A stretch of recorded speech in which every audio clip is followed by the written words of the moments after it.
Today we will be looking at the definition of theft using the Theft Act of 1968. The definition as stated within the Theft Act of 1968 is as follows. A person is guilty of theft if he or she dishonestly appropriates property belonging to another with the intention of permanently depriving the other of it. Now then, let's break this definition down. The easiest way to do this is into 5 key elements. Dishonesty, intention to permanently deprive, appropriation, property and belonging to another. Intention to permanently deprive is taking the item with no intention of ever returning this said item.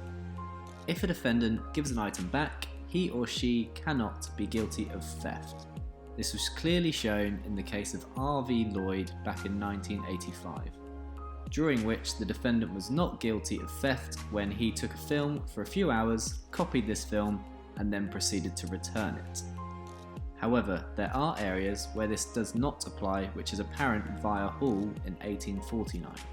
Using the example of ransom. So, with ransom, if someone takes another person's item and then states they will return this for £10,000, they are clearly not taking this item with the intention of permanently keeping it. Due to examples such as this, there is section 6.1. This states that an item can be taken for a period, making it equivalent to outright taking. A relatable scenario would be with a concert ticket. Say you have a ticket for a concert tonight, but I then proceed to take that from you and go to the concert, with the intention, however, of returning it tomorrow. This ticket would now be practically useless to you, as the ticket is no longer valid for its initial purpose. Thus, in this instance, it would be deemed that although I have not permanently deprived you of this item, I have now, however, taken it for a period, making it equivalent to outright taking. Next, there is property. The Theft Act defines property to include money as well as all other property. In the majority of cases, property is the item, object or subject of the potential theft, which does include intangible items such as bank accounts and so on. There are a few items which cannot normally be stolen, such as land or wild creatures, unless they are tamed, in captivity or already in the possession of another. Section 5.1 actually states property shall be regarded as belonging to any person having possession or control of it, or having in it any proprietary right or interest. Appropriation. Appropriation means to be taking something for yourself and usually without permission or the right to do so. The Act uses a very wide definition of this as follows. Keeping or dealing with the property as owner. What this means is to be taking property and then keeping it or using it as though you are in fact the owner. Dishonesty. The Theft Act of 1968 does not in fact define dishonesty. It does, however, define when a person is not being dishonest.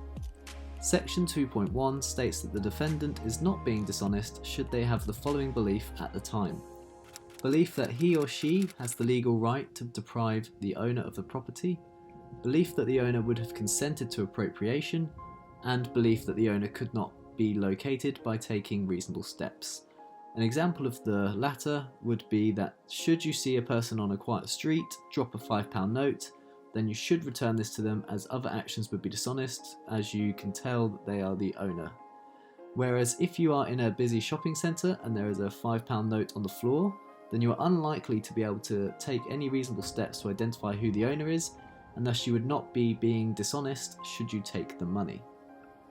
Belonging to another. Section 5.1 states property shall be regarded as belonging to any person having possession or control of it, or having in it any proprietary right or interest. An interesting scenario using this is that should someone give you their money to go and buy a lottery ticket, then you have the property that belongs to them but with the desire of the owner. But should you in fact decide to spend it on something else, such as food or drink, then this would breach this aspect of the Theft Act. Time to recap. Theft requires the 5 key elements: intention to permanently deprive, property, appropriation, dishonesty, and belonging to another.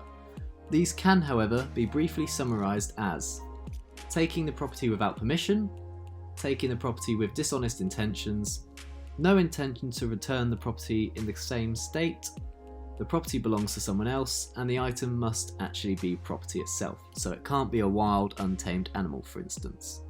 Right, let's get you involved with a scenario. You place your wallet down on a table where there is already somebody else's wallet. Over some time, these are then moved around and no longer where they were originally. You accidentally take the other wallet believing it is yours. You then return home to realise you have in fact picked up the wrong wallet.